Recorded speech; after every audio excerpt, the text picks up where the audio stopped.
Not knowing what it was.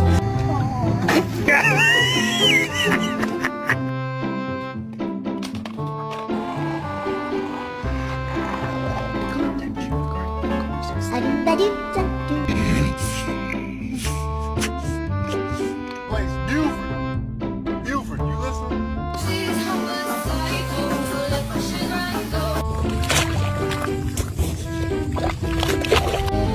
Listening to our favorite song.